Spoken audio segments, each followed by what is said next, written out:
Alléluia. Bienvenue à chacun d'entre vous donc à ce culte dominical d'action de grâce. Alléluia. Je suis content de vous voir ce matin. Est-ce qu'on peut acclamer pour notre Seigneur?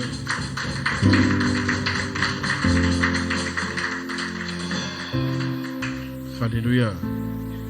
Nous avons un beau thème. Le thème annoncé pour ce dimanche, c'est vaincre la tentation par le jeûne et la prière. Dites vaincre la tentation par le jeûne et la prière. Alléluia. C'est un beau thème. Parce que la tentation est rattachée à notre parcours de vie chrétienne. Dès qu'on accepte Jésus, dès qu'on marche avec Jésus, toute notre vie est faite de phases où nous serons tentés. Dites tentés.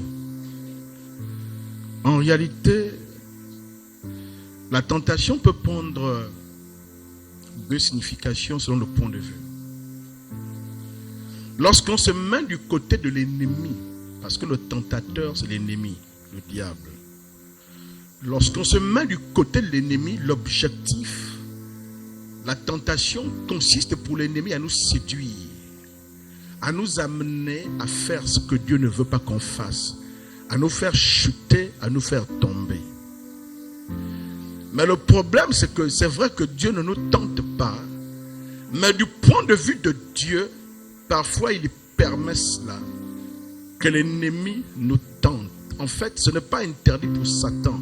Il a même le droit de nous tenter et de nous séduire, de nous faire des propositions. Alléluia. Pour Dieu, quand il permet ça, ce qu'il est en train de faire, c'est de nous évaluer, de nous tester, de nous évaluer, de jauger à quel niveau on se situe. Alléluia. Et c'est donc, j'ai envie de dire, une épreuve, une situation donc à laquelle on fait face. On peut échouer, comme on peut réussir la tentation, comme on peut vaincre la tentation. Alléluia. Mais comme le thème l'annonce clairement, qu'on peut vaincre la tentation par le jeûne et la prière. Et on va étudier un texte ce matin dans lequel une personne, en l'occurrence notre Seigneur, a affronté la tentation dans un état après avoir jeûné. Et on va se rendre compte qu'heureusement qu'il a jeûné, parce que c'est à cause du jeûne et de la prière qu'il a été équipé pour battre la tentation. Alléluia. Chacun d'entre vous ici avait déjà été tenté dans votre vie chrétienne. Et la tentation, on a l'impression qu'elle se couche même au devant de notre porte. Chaque jour, monsieur O, on est sollicité.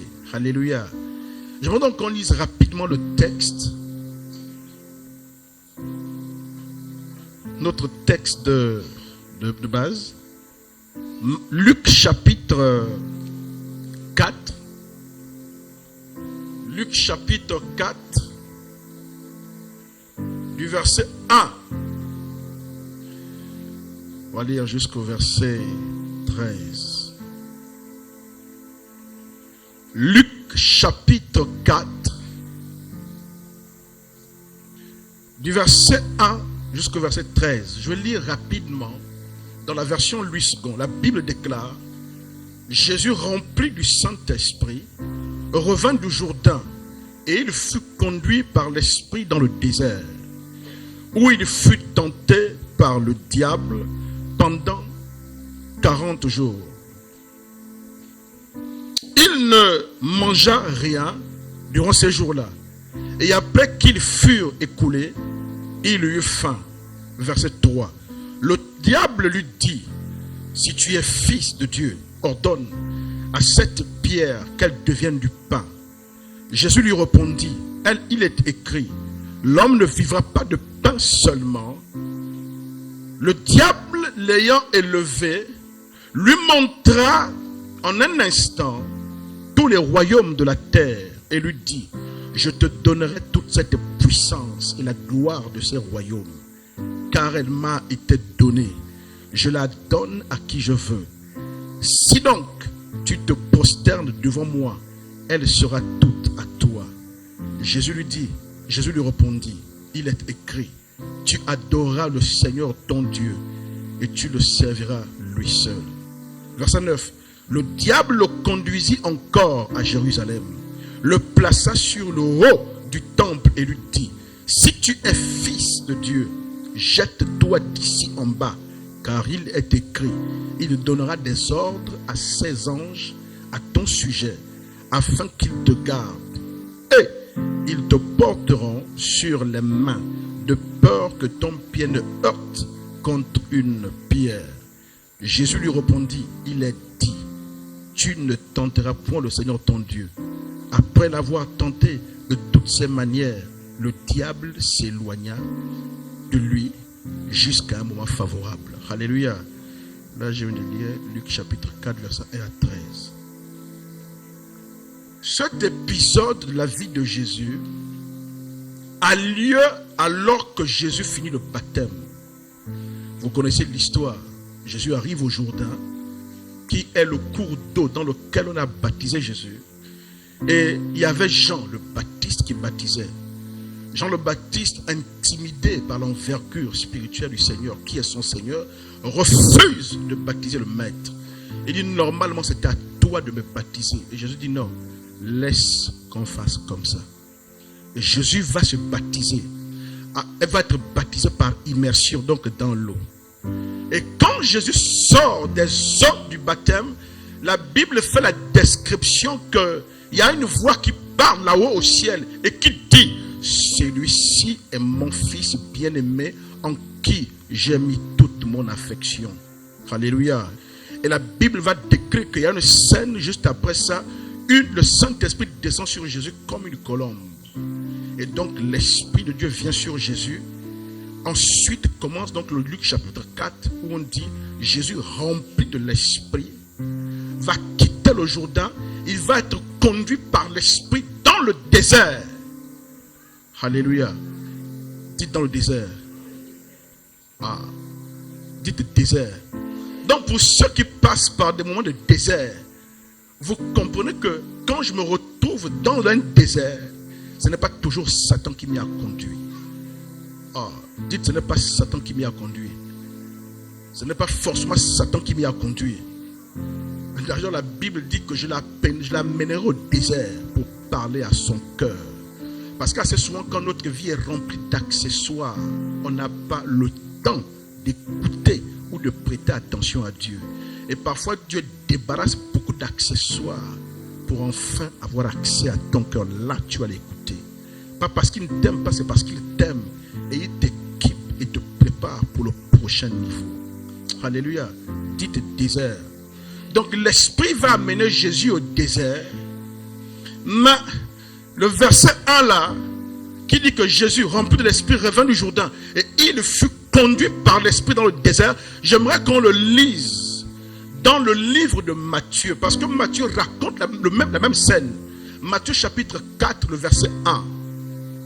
Matthieu raconte la même scène où Jésus va sortir du baptême et aller au désert. Matthieu chapitre 4, verset 1. La Bible dit, alors Jésus fut emmené par l'Esprit dans le désert pour être tenté par le diable. Dites c'est clair. Dites c'est clair.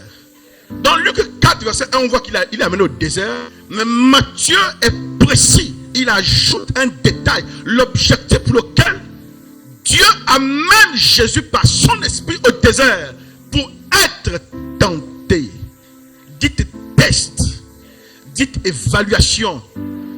Dites jauge. S'il y a ce matin quelqu'un qui passe par une situation qui à un moment veut le faire chavirer, le fait douter, qui à un moment remet en cause beaucoup de choses dans ton existence, ma fille. Dites parfois Satan est loin parfois Satan est même aux États-Unis. Et quand tu l'accuses, tu envoies le feu, le pauvre dit à Jésus, tu as vu tes enfants? Non. Tu as vu ta fille qui habite à Kingera, non? Depuis hier, elle envoie le feu. Alors que tu sais que là, c'est pas moi, c'est toi avec elle. Seigneur, là, je suis même en Ukraine. Là, je gère les affaires de la Russie. Satan dit, mais là, tu me vois même, je suis loin. Même le feu que m'envoie le feu, le feu que m'envoie le feu. Je subis même trop le feu déjà. Dis, je subis trop le feu. Dis, je subis trop le feu. Ah, mais dis un peu à ta fille Sophie de baisser un peu parce que le feu qu'elle envoie là, alors que là, c'est pas moi, c'est pas ma photo.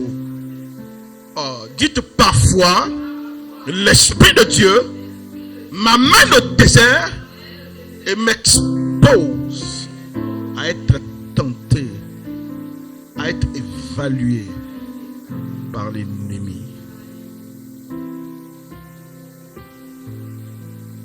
Yes. Le texte de Matthieu 4, verset 1 a le mérite d'être clair. Mais ce qui me perturbe dans ce texte, c'est qu'on dit que l'Esprit l'amène au désert pour être tenté, mais bizarrement, il n'y a pas une indication où on lit que l'Esprit l'a amené au désert pour jeûner. Quand vous lisez l'histoire dans Matthieu 4 et dans Luc 4, on dit qu'on l'amène au désert, c'est l'Esprit. L'objectif, c'est être tenté. On n'a jamais dit qu'il avait été amené au désert pour jeûner. Oh, dites pour être tenté. Donc, on peut déduire, Jésus sachant qu'il va être évalué, qu'il va être testé, Jésus sachant qu'il va affronter l'ennemi, a sans doute pris l'initiative d'entrer en jeûne parce qu'il savait qu'il fallait qu'il se prépare. Dites préparation. Moi Berlin. Dites préparation. Ce qui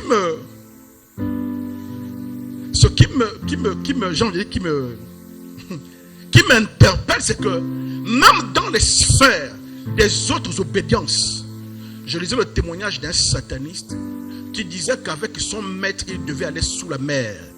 Et que sous la mer, il devait faire quoi? Aller rencontrer des entités démoniaques qui ont de l'autorité, qui ont une certaine influence. Alléluia. Dites influence. Et son maître va lui dire, pour réussir cette rencontre-là, il va falloir qu'on se prépare. Est-ce que vous savez que ceux qui sont dans les sciences occultes, eux aussi jeunes, dites jeunes, eux aussi jeunes, quand ils veulent passer à un autre niveau, ou bien quand ils veulent rentrer dans les sphères pour rencontrer certaines entités, pour que la nature humaine, la peur, ne les neutralise pas, ils jeûnent parfois. Et vous voyez parfois des vieux sorciers, pendant un moment, ils ne se rasent plus, ils ne se taillent plus les ongles, ils s'enferment. Dites, il est en train de jeûner.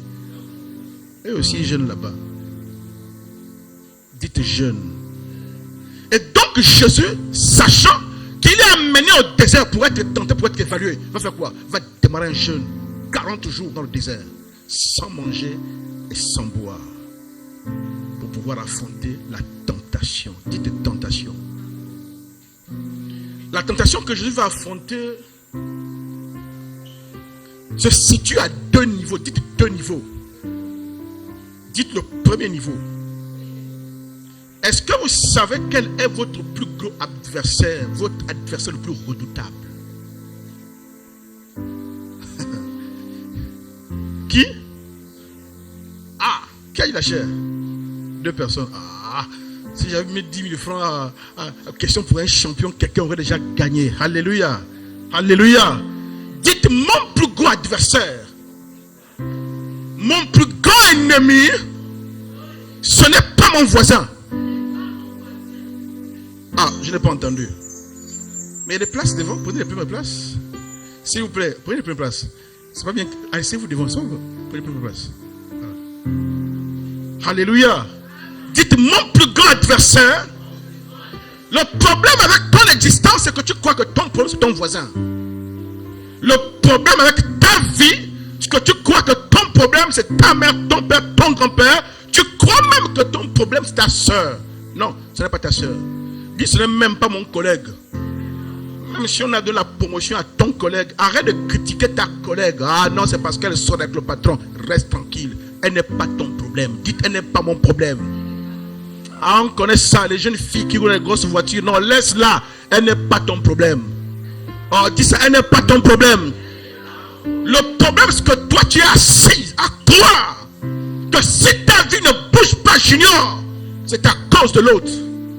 Et même dans l'église, il y a des combats bizarres. L'autre a une belle voix, l'autre a un charisme, l'autre jeune, l'autre travaille, l'autre prend des cours de musique. Et quand elle se tient pour chanter, l'onction envahit la salle. Et toi, tu as l'impression qu'elle est ton problème. Parce qu'on a programme plus que toi, les hommes. Tu penses qu'elle est ton problème. Non, elle n'est pas ton problème. Dites, elle n'est pas mon problème. Dites, elle n'est pas mon problème. Oh, l'autre s'habille bien, elle a de la prestance. Quand elle passe, oh, on apprécie, on acclame. Dites, elle n'est pas mon problème. Ton problème, c'est que tu crois que ton ennemi, c'est l'autre.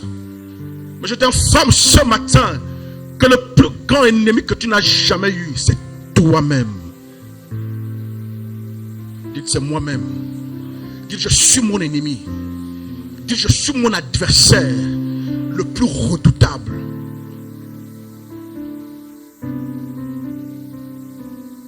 Dites, le plus redoutable. Et dans le jeûne que Jésus entreprend, alors qu'il est en retrait, dans la solitude, dans le désert, il n'y a pas la télé, il n'y a pas internet, il n'y a pas les réseaux sociaux, alors que Jésus est coupé de tout contact, alors que Jésus est là-bas, il va être confronté au plus grand ennemi qui existe pour lui, lui-même. Dites lui-même. La Bible dit que Jésus a été tenté en tout. Jésus portait la chair comme nous. Donc tous les désirs, Jésus les vivait en lui. Donc il fallait qu'il affronte cela et qu'il batte. Dites batte cela. Dites batte cela. Quand tu jeûnes, le jeûne te fait comme à Berlin. Le jeûne génère en toi la force de battre la chair, de battre tes penchants, de battre tes pulsions.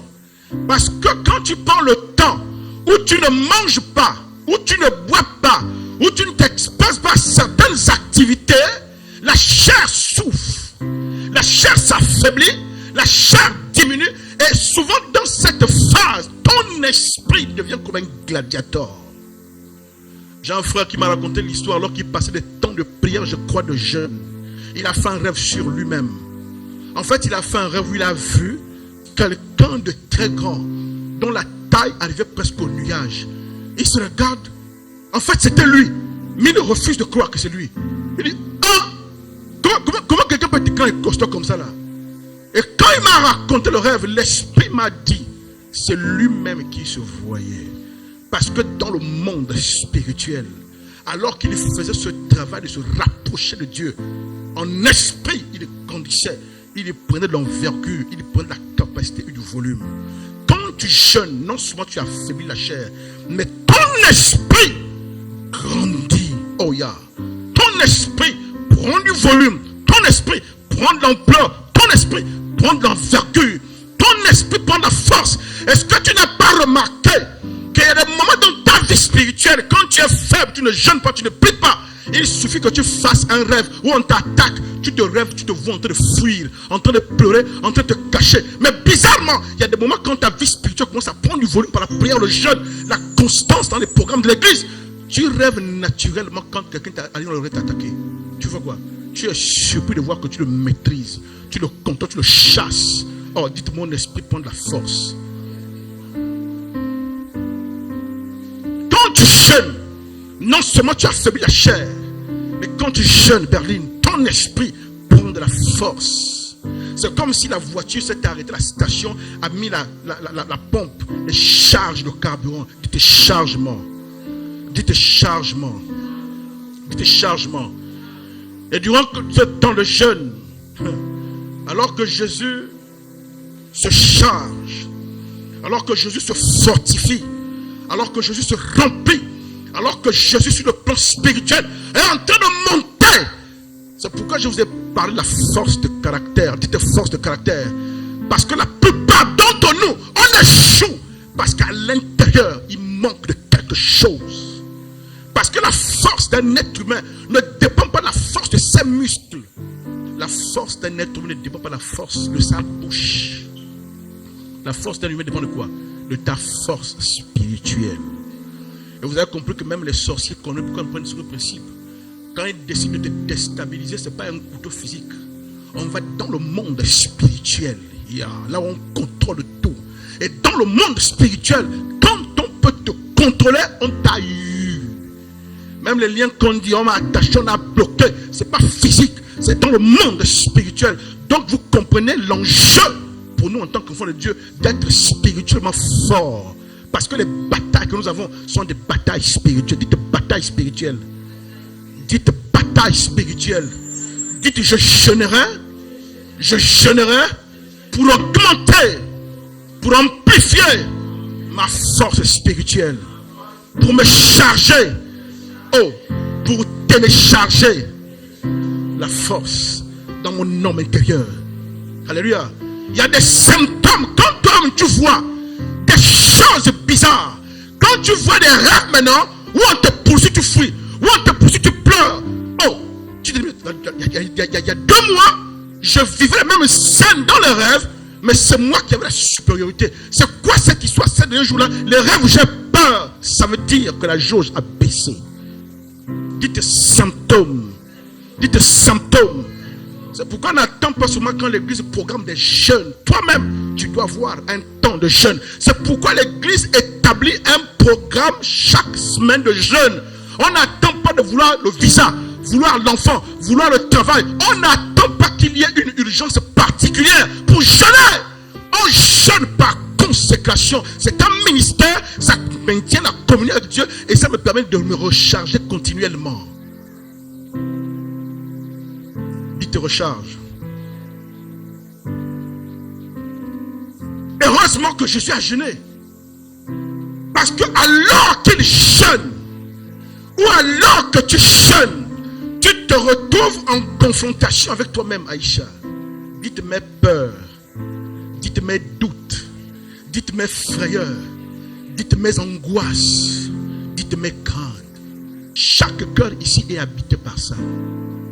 Par les doutes, par les peurs, par les craintes, par les frayeurs, les incertitudes, la peur du lendemain. Quand tu regardes à ta famille, tu n'as pas de relation, tu n'as pas de personne haut placée. Tu regardes ta situation, tu examines, tu as l'impression que toutes les cases de l'échec sont cochées pour toi. Tu regardes ta famille, tu regardes d'où tu viens, tu regardes où tu vas. Dites ce n'est pas clair. Dites visibilité nulle. Dites tu as l'impression que tu vas échouer. Dites mes peurs, dites mes penchants. Alléluia. C'est ça qui te combat en réalité. Et je suis mon propre ennemi. Et Jésus a dû affronter ce premier niveau de tentation. Le premier niveau de tentation, ce n'est pas Satan qui est à l'œuvre. Jacques nous le dit. Écoutez, Jacques chapitre 1, le verset 13 à 15, où Jacques nous explique que le premier niveau de tentation, ce n'est pas Satan qui est à l'œuvre.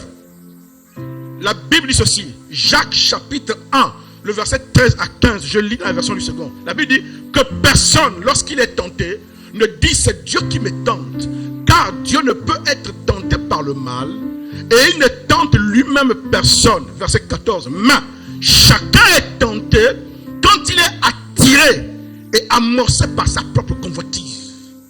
Dites, chacun est tenté quand il est attiré et amorcé par sa propre convoitise. C'est cela. Et la Bible dit, puis la convoitise lorsqu'elle est conçue enfant de péché. Donc, il y a un premier niveau où parfois le diable dort. Le diable est en Russie, en Ukraine, au Kazakhstan, au Bangladesh. Tu es ici à Libreville.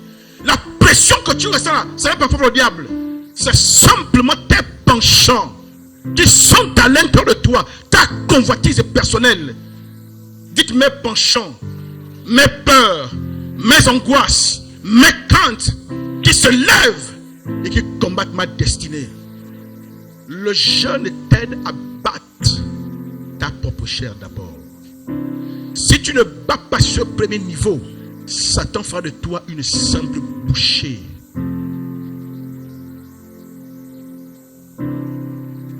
Dites bouchée. Vous savez que Jésus, quand il se retrouve à Gethsemane, oh mon Seigneur. Il se retrouve à Gethsemane, on va venir l'arrêter, il le sait. La Bible dit que Jésus ressent la frayeur. Oh, le maître, dit la pression était haute. La pression était haute. La pression était haute. J'aimerais te dire, quand tu passes par des moments de pression, il te comprend parce qu'il sait c'est quoi être exposé à la pression. La pression est élevée à un niveau, tu n'as pas idée. Il y a un homme de Dieu, Rick Joyner, qui raconte qu'il a visité le ciel. Et il dit qu'il y a une salle dans laquelle tu arrives. Il y a des pierres précieuses. Mais ces pierres sont un peu comme en fait des points de contact. En fait, il dit que certaines pierres sont assemblées et elles racontent l'histoire de Jésus. Si tu veux vivre un épisode de ce que Jésus a vécu, tu touches une de ces pierres. La naissance, le jeûne, la douleur. Donc quand tu touches, c'est comme si tu es amené dans le temps et tu vas dans la peau de Jésus expérimenter ce qu'il a vécu. Il dit, quand il a touché pierre par pierre, il a suivi l'histoire de Jésus. Il dit, mais la partie de la pression, il dit, tu ne peux pas. Et quand il se retourne, il regarde l'ange, l'ange lui dit que le niveau là, surtout sur la croix, il dit que le niveau là, il n'y a que lui qui peut gérer ça. Oh, dites la pression. Dites la pression. Donc pour nous, c'est pas fort. Dites pour nous, c'est pas fort. Comme quelqu'un avait dit un jour, il y avait trop le soleil. Les gens de Facebook, je ne sais pas où ils ont l'inspiration là souvent. Il y avait trop le soleil, il dit, ah, là l'ange qui est en stage là-bas pour gérer le soleil, vraiment Dieu dit à l'ange là que il a trop augmenté le bouton du soleil. Là, là je crois que il dit ce temps j'étais un stagiaire, peut-être que c'est un stagiaire et qu'il ne connaît pas la bonne mesure pour les humains. Il a dû augmenter un peu au-dessus de la norme. Dites la pression. Et Jésus a Gethsemane, sentant la pression venir, il amène Pierre, Jacques et Jean. Ils vont commencer à prier des prières. Parce qu'il sait que s'il échoue là, cette pression, la journée, il ne peut pas triompher. Il appelle Pierre, Jacques et Jean, commence à prier. Mais quand il prie, regardez, l'obstacle, le premier qu'il rencontre, c'est pas Satan. Non, dis c'est pas Satan. Bon, il y en a qui ne sont pas convaincus. Ma fille Sophie me regarde encore.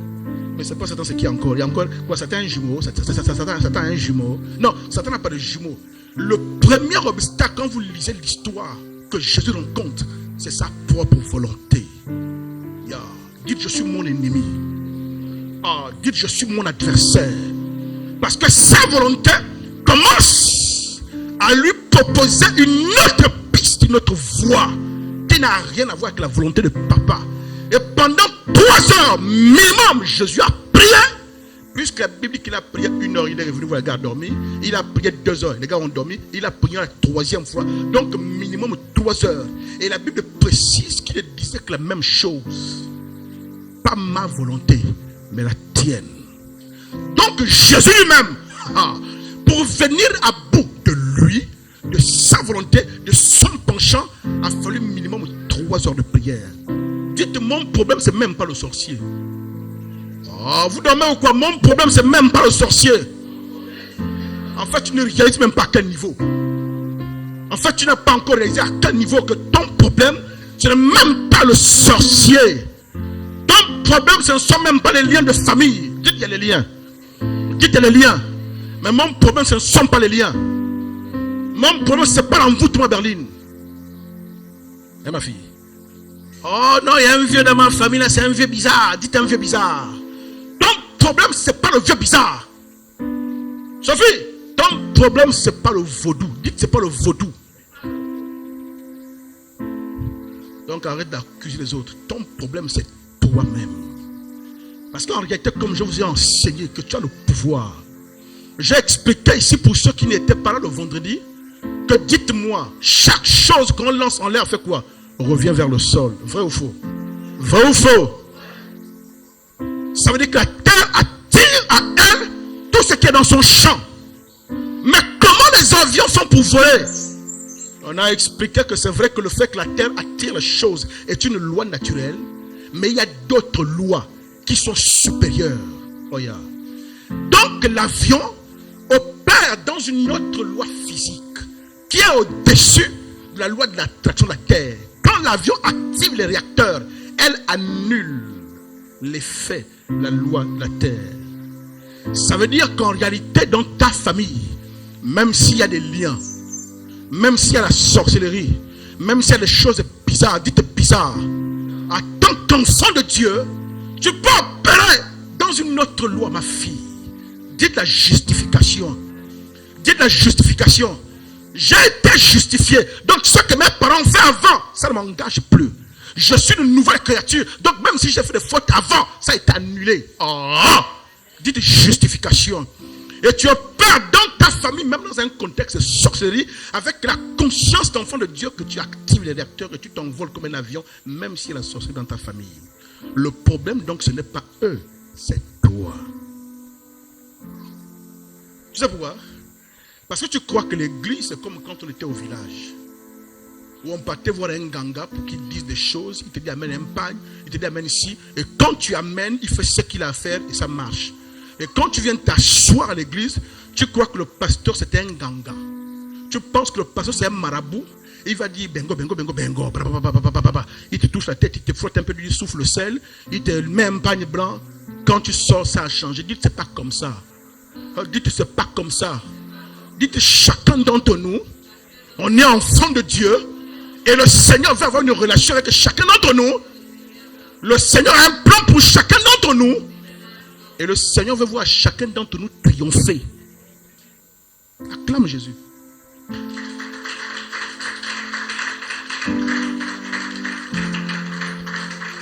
Et je demande pardon au Seigneur pour nous, les pasteurs. Je ne sais pas comment on a fait pour prêcher aux gens l'évangile.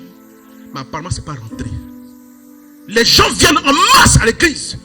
Pas pour chercher Dieu. Non pas pour avoir la foi en Dieu qui est capable de les écouter. Non pas pour être en relation avec ce Dieu qui les cherche depuis longtemps, qui est capable de les aider. Eux, ils viennent pour être en relation avec le pasteur qui a l'onction. Dites bien Amen. Dites Amen bien. C'est pourquoi quand on dit les temps de programme de prière, l'église est vide. Dites l'église est vide. Dites à personne. Évidemment, il y a des gens qui ont de bonnes raisons de ne pas être là. Mais certains, non. Ça nous fatigue. Pasteur, priez pour nous là-bas. Quand je me suis converti, je passais mon temps à ne faire que ça. Si quelqu'un a un problème, je dors au sol 3 mois, 2 mois, je jeûne, je prie, je fais ça, je prophétise.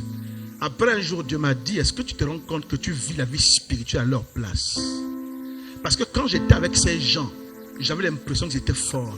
Il suffisait que je voyage 1 mois, je revenais, tu les trouvais les pires des païens. En fait, ils n'ont jamais connu Jésus. Et j'avais échoué. Jamais connu Jésus. Je vivais leur foi à leur place. Et c'est parce que Dieu nous a appelés. Non. Un jour, Marcelo Tounassi raconte un témoignage que Jésus lui est apparu dans un rêve. Il s'est réveillé à 3h du matin. Et c'est à l'heure où il s'est réveillé, Marcelo Tounassi, qu'il a fait le témoignage. Il dit qu'il était dans un rêve. Il a vu un homme qui est venu avec des troupes, des soldats. L'homme l'a menacé, il a parlé avec autorité. L'homme l'a mis par terre. Et l'homme est monté sur lui avec le pied, a mis le pied sur sa poitrine.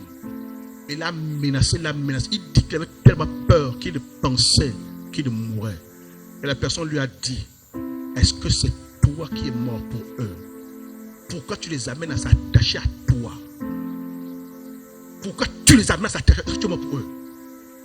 Il dit qu'il était tellement apeuré qu'il ne sait même pas qui lui parlait. Mais c'est le maître lui-même. Oh, dites le maître. Je vous dis que nous on joue avec le type là. C'est pourquoi il est le côté agneau, le côté lion. Il faut l'aimer le côté agneau. Le côté agneau. La Bible dit que quand il parle, les biches enfantent. J'entends souvent les gens dire que si je me retrouve en face de Dieu, je poserai telle question. Toi, tu vas poser une question à Dieu. Toi, tu poses une question à Dieu. Si Dieu est là, est-ce que tu sais même comment tu t'appelles encore? Tu sais que tu habites encore à Kingé, tu sais même que tu habites où tu es là. On te cherche même, attrape-moi. Tu vas poser quelle question à Dieu? Mon Dieu. La Bible dit que le ciel entier est son trône. La terre son marchepied. Le marchepied, c'est les paillassons qu'on met devant la porte. Ça, la terre. Il est sûr comme ça, son marchepied. Et toi, tu es là. Je pose des questions à Dieu. Pourquoi Dieu a permis ça? Pourquoi? Il dit, Seigneur, pardonne-nous. Il dit, Seigneur, ce que Dieu a voulu faire, ne fais pas. Non, c'est pour vous amuser. Dites qu'il nous aime. Dites qu'il nous aime. Dites qu'il nous aime. Un roi qui laisse le trône, qui laisse la couronne pour prendre la condition de ses sujets. Lui seul a fait ça. Aucun autre roi. Aucun autre roi. Tellement il nous aime, il est descendu dans notre condition. Il n'a jamais insulté personne, n'a jamais culpabilisé quelqu'un. Même quand on a accusé la femme adultère, il trouve le moyen de la défendre. Il dit, vous les premiers là qui n'ont pas péché, jetez un peu la pierre. Lui te kangue. Parce que chacun se rappelait le jour qu'il a trompé sa femme, chacun se rappelait le jour qu'il a fait. La Bible dit que non, du plus grand au plus petit. Donc il y avait même la relève. Hein, il y a la relève. Les anciens, les doyens et les plus jeunes. Chacun lâche la pierre, recule doucement. Doucement, avec le corps. Dites, Jésus nous aime. Dites, il nous aime. Alléluia. Et quand il parle à Marcelo, est-ce que c'est toi qui es mort pour eux? Après, il enlève le pied, Marcelo au sol. Quand il se retourne, il s'en va, Marcelo, le rêve reste effrayé. C'était une des personnes, un des soldats qui était dans la troupe, qui se retourne. C'est lui qui sourit à Marcelo. Il dit non, il t'aime. Il fait ça juste pour que tu te repentes. C'est là qu'il comprend qu'il a affaire au maître. Il se réveille à 3 heures. Marcelo se réveille à 3 heures. Il allait sur Internet. Il a fait le témoignage lui-même sur Internet. Je viens de sortir d'un rêve là. Peuple de Dieu, je vous demande pardon. Tout ça, je vous demande pardon, peuple de Dieu. Pourquoi? Parce qu'il raconte que dans son église, il y avait un système où, quand les gens arrivent au culte et que la louange, l'adoration passe, les gens, pour eux, tant que le pasteur n'est pas là, le culte n'a pas encore commencé. Parce que vous venez pour le pasteur. Vous venez pour le pasteur. Vous ne savez pas que le pasteur qui prêche là, après avoir prêché, peut être rejeté, disqualifié en enfer. Hein? Vous savez pas ça? Paul dit, je traite durement mon corps de peur qu'après avoir prêché aux autres, le pasteur là, sa faiblesse. Il jeûne, il prie, il pleure, il cherche Dieu et ne veut pas manquer son héritage céleste. Toi, tu rentres dans la maison de ton père. L'atmosphère est là, après la prière. Au lieu de prier, d'adorer, tu regardes l'heure, il vient à quelle heure? Au fait, il est où? Ou bien toi, dites idolâtrie. Tu calcules l'heure du culte depuis la maison. Le culte commence à 9h. 9h jusqu'à 9h30, c'est les chantes. Non, la prière. 9h30 à 10h, c'est les chantes. Là, le pasteur n'est pas encore là. Et tu calibres ta journée en fonction de l'emploi du temps du pasteur. Misérable que tu es. Misérable. Misérable. En fait, tu dois pleurer son existence.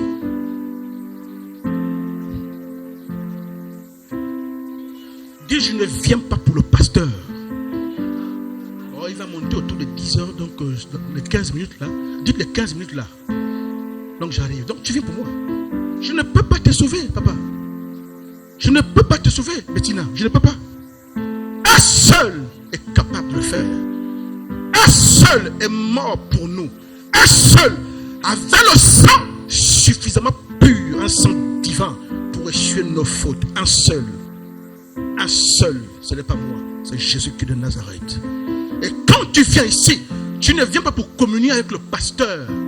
Tu viens pour être dans l'atmosphère de ce Dieu, le rencontrer, l'écouter, l'adorer, te prosterner et être rempli de lui. Alléluia. Dis, c'est toi que je veux, Seigneur. Dis, c'est toi que je veux, Seigneur. Oh, prends le pianiste là qui a joué. Toi, tu vas pianiste, va jouer à la batterie. Oh, Rabbi. Rabbi, je t'aime, Rabbi. Rabbi, je t'aime, Rabbi. Oh, Rabbi. Rabbi, je t'aime, Rabbi. Dis ça. Oh,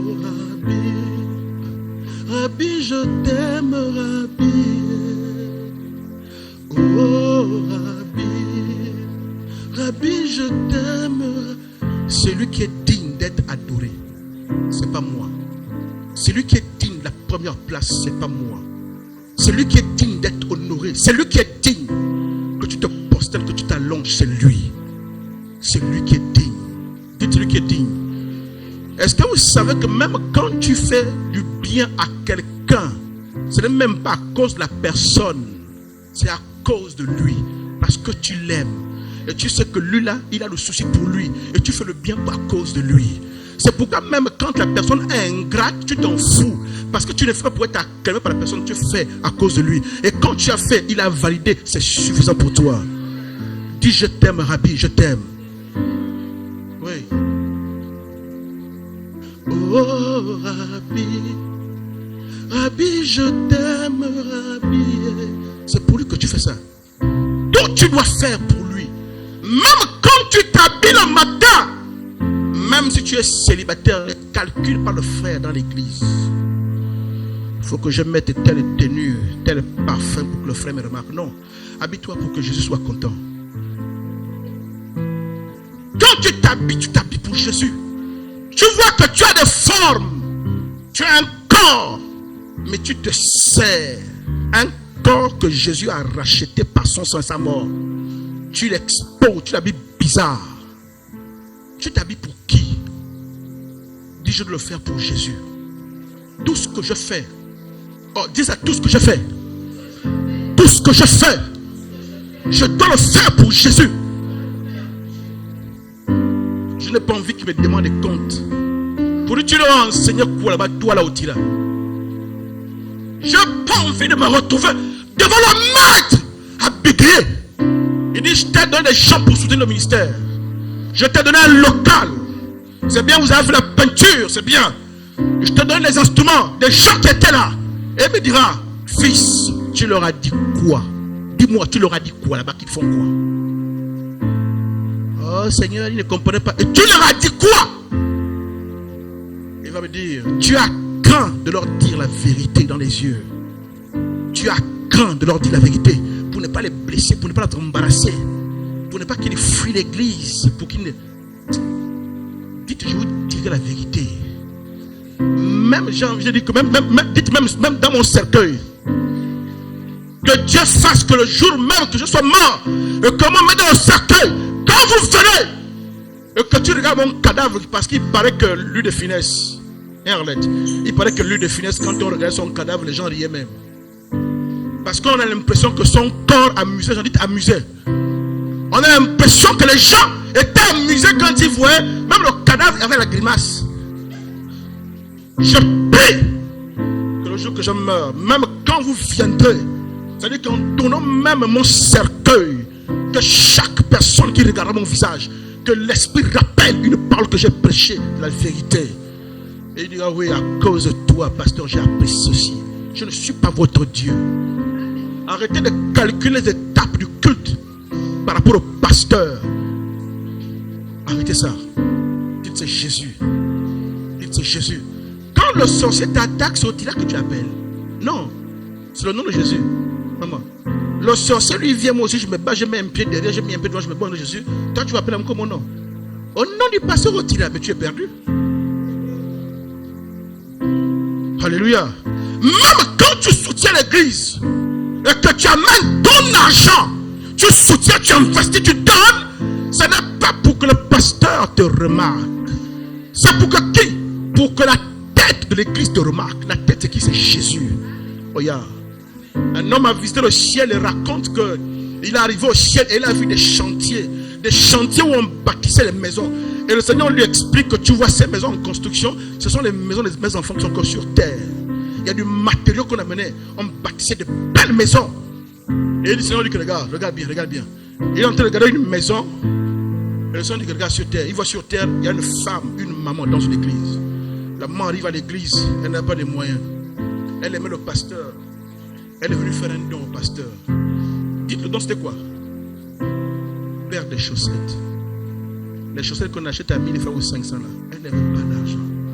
Mais avec son cœur et la sincérité, elle voulait offrir quelque chose au pasteur. Elle a offert une paire de chaussettes. Dès que la paire de choses a été offerte sur terre, le mystère dans le ciel, il a vu comment le matériel pour la construction de la maison de la femme a été acheminé. Jésus dit, chaque fois que tu fais quelque chose sur terre, avec une foi, avec un cœur authentique, pas pour avoir le pouvoir d'influencer, d'impressionner les autres, chaque fois que tu fais ça, cette action dans le ciel est convertie comme le matériau qui fait avancer ta maison. Un homme de Dieu qui a construit un Coréen, Song Park, je pense. Il a construit une méga church. Il a fait des sacrifices. C'est pourquoi faites attention à vos sacrifices. Faites-les avec le cœur. Il a construit une grande église. Il a vendu sa maison pour bâtir l'église. Il a souffert. Il a dormi comme un SDF. Il a fait des grandes choses. Il a bâti des écoles. Il a formé des pasteurs. Le jour qu'il est malade, le Seigneur l'amène au ciel. Vieux, hein? Quand il arrive au ciel, on lui montre sa maison. Il dit, c'est encore aux fondations. Et heureusement pour lui-même qu'il a déjà l'entrée au ciel. Mais la maison est aux fondations, ma fille. Il se fâche avec les anges pour dire, mais les gars, vous ne respectez pas les délais de livraison. Là, qu'est-ce qui se passe? Tout le temps que j'ai vécu, si vous me dites que la logique, c'est que chaque chose que je donne, ça transforme en matériel. Mais les gars, donc ça veut dire que votre registre a oublié beaucoup de choses que j'ai faites. Parce que les gars, j'ai fait ça, j'ai fait ça, j'ai fait ça, j'ai fait ça. Mais tout ce que j'ai fait là, les anges lui ont dit, toutes les choses que tu cites là, tu as déjà tiré gloire de ça sur terre. Et ça ne vaut plus rien ici. Il y a des vérités qu'il faut enseigner à l'église. Tout ce que tu as déjà tiré gloire sur terre, ça ne vaut plus rien ici. Et vous savez les choses qui ont compté dans sa vie. Il dit, moi d'accord, donc dites-moi, je veux savoir le bâtiment que vous avez commencé à construire là. Quelles sont les choses que j'ai faites qui ont permis d'avancer? On lui a montré les choses qu'il ne pouvait même pas croire que c'est à cause de ça. Un jour, il passait en plein hiver. Un monsieur grelottait en plein froid. Il avait le manteau. Il l'a enlevé avec amour. Il a dit le monsieur, il a continué. Il avait même oublié ça. On dit c'est un acte sincère d'amour, sans les caméras, sans l'envie d'être célébré. Ça comptait au ciel. Tout ce que tu fais pour impressionner là, ça ne compte pas. Voilà les choses qu'on doit enseigner à l'église pour vous préparer à l'enlèvement et entrer au ciel. Voilà. Hein, Sophie? Parfois tu es dans un taxi, quelqu'un a un problème de monnaie.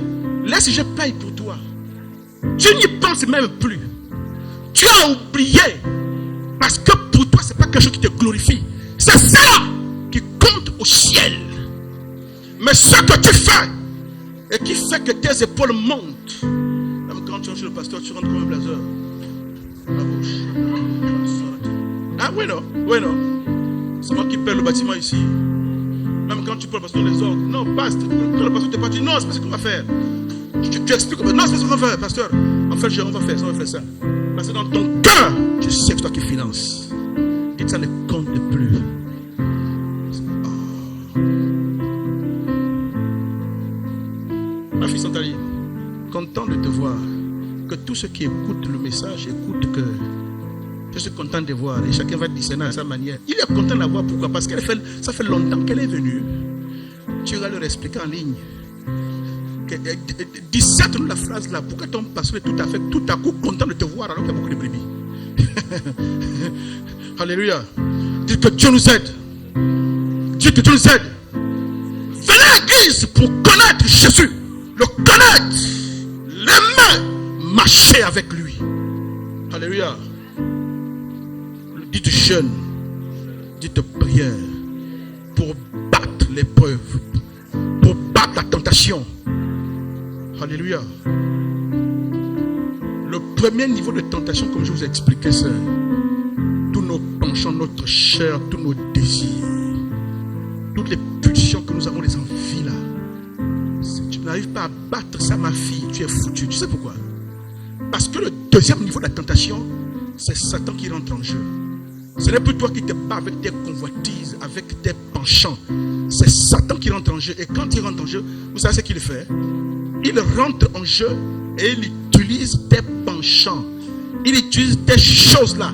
Il va rhabiller ça avec des propositions pour te les montrer. Donc c'est toi d'abord au départ. Tu n'as pas réussi à battre toi-même tes penchants, tes pulsions. quand Satan va les récupérer, les allumer, faire le film comme il a dit à Ève. Il dit, tu vois la pomme là. Pourtant, Ève voyait la pomme là tous les jours. Hein. Elle n'a jamais eu envie de manger. Mais quand Satan lui a fait le script, le film sur la pomme, la Bible dit que non, elle regardait la pomme et elle vit que le fruit était bon à manger. Tu ne l'as même pas encore goûté. Comment tu peux savoir qu'il est bon à manger? En fait, dans son esprit, comme quelqu'un dit que ton âme est sortie, est partie goûter, est revenue. Elle dit, oh, le fruit là-haut. Pourquoi? Parce que Satan a monté un film. Quand Satan vient pour te séduire, il monte des films et te fait des propositions indécentes, Santaline. Il le fait en s'appuyant sur les points faibles qui sont à l'intérieur de toi. Moi, par exemple, je ne fumais pas. Le vin, c'est pas mon truc. Donc, si Satan amène même des casiers de vin, des casiers de nectar, oh, du vin de palme, oh, c'est le meilleur vin de palme, oh, c'est le nectar, oh, le palmier là-haut, dites le palmier là-haut, dites le palmier là-haut. Tanguy me guette sur le côté, Tanguy se souvient, Tanguy a des réminiscences, dites le palmier là-haut, oh, dites le palmier là-haut. Il paraît qu'il y en a même qu'on fait en suspension, qu'on n'a pas pour le palmier. Il paraît qu'on va prendre, des techniques. On va recueillir le jus de pomme là-bas en suspension. Il paraît que lui dit le meilleur. Dites le meilleur. Donc ça, Satan peut amener, mettre dans la maison, m'enfermer. Il va un siècle, il revient, je n'ai pas touché. Parce que ce n'était pas un problème pour moi. Donc quand Satan vient te tenter, il regarde quel était ton point faible. Et c'est ça qu'il va exploiter. Donc si toi-même déjà, tu ne parviens pas à battre tes propres pulsions, tu comprends donc que tu es ton pire ennemi. Parce que quand Satan vient, il t'exploite toi-même. Il t'exploite pour te battre. Dites, mon problème ce n'est même pas Satan. Je ne vous entends pas. Dites, mon problème ce n'est même pas Satan. Mon problème c'est moi. Et je dois apprendre à jeûner. On dit ça, je dois apprendre à jeûner. Je dois apprendre à prier pour triompher de moi-même. Comme ça que ça marche. C'est quand tu réussis en confrontation seul avec toi. Oh. Quand je me suis converti, on avait un problème. Le problème des jeunes gens, ce sont les femmes. Dites les femmes. On nous disait il faut vivre la sainteté, la sanctification et tout ça là. Quand on est au lycée avec les frères, on est là, on se regarde, on se surveille. Et tout à coup, tu vas en vacances dans ton village. Dites vacances. Dites vacances. Il sait de quoi je parle. Et tu te retrouves loin des frères du lycée qui vont te conseiller, te surveiller. Est-ce que tu as? Et tu te retrouves loin. Et mon bébé. À l'époque, bébé, je ne te connaissais pas. Il faut me faire la bagarre sur le témoignage. Ah bon, hein? Ah bon, hein? Donc tu ne peux pas raconter ça. Il y avait tel aussi. Ah, soeur, c'est déjà passé. Tu vas me faire ça comment? Dis, c'est déjà passé. Regarde, maman est dos. Alléluia. Et quand tu te retrouves pétinant, dans ton village, il n'y a pas l'église, il n'y a pas ton pasteur. Parfois, les gens ne savent même pas si tu vis une vie chrétienne affirmée ou pas. Là, on va voir si tu es vraiment quelqu'un qui craint Dieu. Et nous, on appelle ça le certificat. Tu vas et tu reviens. Frère, fais le compte rendu. Là, tu vois, parfois, quand tu reviens des vacances, tu n'es pas appelé à l'église, tu disparais. Est-ce que vous savez que le péché rend vilain? Quelqu'un, je vous dis, quelqu'un qui marche dans la présence d'Adonai, le jour qui se détache, tu n'as pas besoin de prophète. Même quand tu regardes le visage, tu sens comme s'il est terne. Il y a quelque chose. En fait, il y a un éclat qui est parti. Quand je regarde là, je vois. Tu peux sentir l'éclat est parti. Ils disent, mais oh, le pasteur c'est un sorcier. Non, je ne suis pas sorcier. Je suis spirituel. Et tu peux le sentir. Même moi, le pasteur qui prêche là, quand le pasteur regarde la chose bizarre, vous pouvez me le sentir. Quand vous le regardez, vous dites, oh, avant quand on voit le pasteur, comme s'il y avait la lumière. Depuis quand on voit le pasteur bizarre maintenant, hein? Ou bien quand il prêche, on sentait l'onction. Vrai ou faux? Mais depuis maintenant, quand il prêche là, il est bizarre. C'est pas vrai? Donc quand vous passez ici, pour vous qui passez, dites fils d'exhortation. En janvier, on va reprendre la formation. Est-ce que vous savez que ne vous battez pas à passer ici? Parce que quand vous passez devant ici sur l'estrade pour enseigner, exhorter ou chanter, vous exposez votre vie spirituelle aux autres. En fait, on peut lire, jauger votre vie spirituelle en vous écoutant, en vous regardant. Donc quand vous venez chanter là, Ah, ma fille, tu as dormi jusqu'au matin. Le matin, tu as frappé une omelette bien enroulée. Tu es bien enroulé. Dis-tu bien enroulé. Avec les saucisses, les chardons et quoi, les lardons. Hein. Tu viens, c'est toute lourde. La voix avec le beurre du café.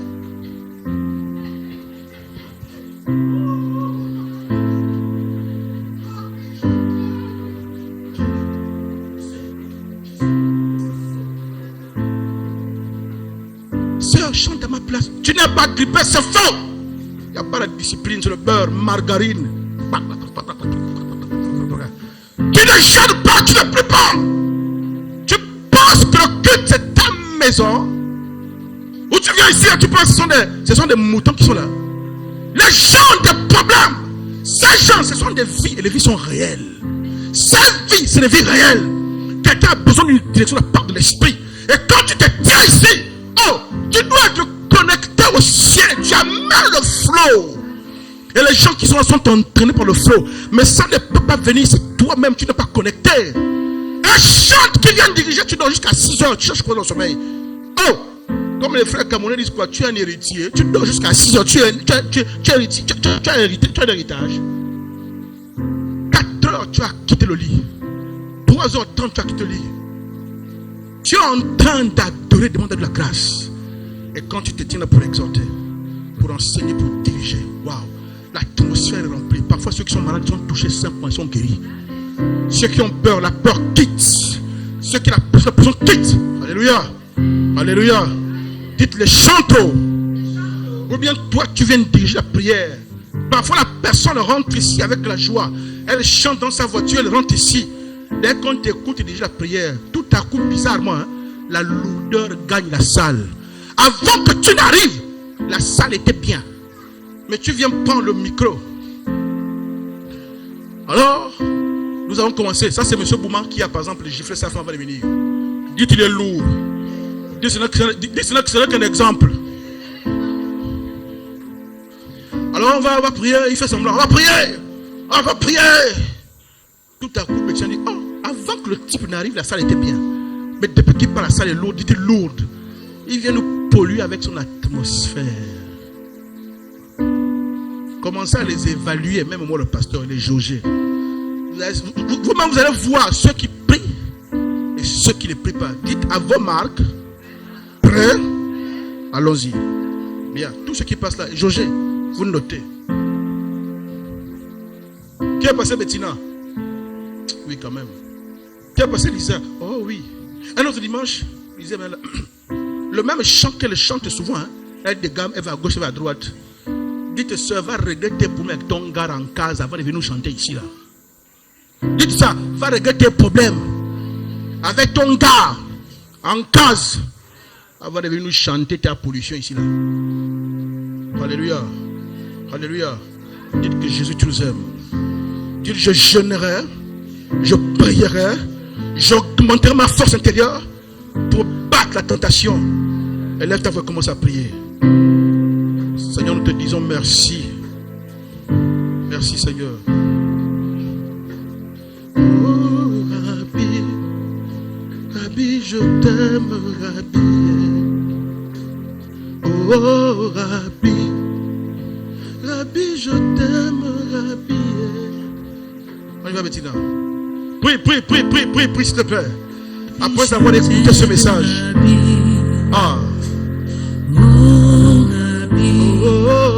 Rabbi, je t'aime, Rabbi, Rabbi, oh Rabbi, Rabbi, je t'aime, Rabbi, oh Rabbi, oh Rabbi, Rabbi, je t'aime, Rabbi, je t'aime, oh Rabbi, Rabbi, je t'aime, Rabbi, je t'aime, oh Rabbi, Rabbi, je t'aime, Rabbi. Seigneur, merci pour ce message. Merci pour les cœurs de tes enfants qui ont reçu cette semence de ta parole. Alors, comme l'apôtre Paul avait dit qu'il a planté, semé, Apollos a arrosé, mais toi seul as fait croître. J'ai planté, te prie qu'il arrose et qu'il fasse croître les dons de fruits. Change les vies de tes enfants, Seigneur. Écoute les pleurs, écoute les penchants, écoute, Père, les pleurs. Écoute les pleurs. Regarde les penchants, les difficultés qu'ils ont, Père, qui les fragilisent, Père. Guéris-les, restaure-les, Papa.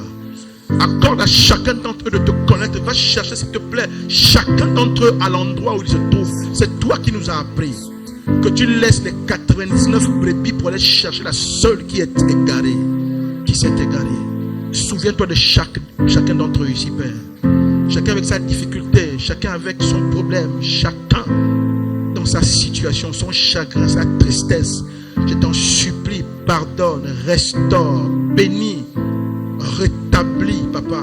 Aide-les à avancer. Je t'en supplie, Papa, je t'en supplie. Accorde-leur la force dans le jeûne et dans la prière pour augmenter spirituellement en volume à l'intérieur et battre toute forme de tentation. Que la gloire te revienne dans le nom de Jésus-Christ. Tout le monde dit Amen, on acclame le Seigneur.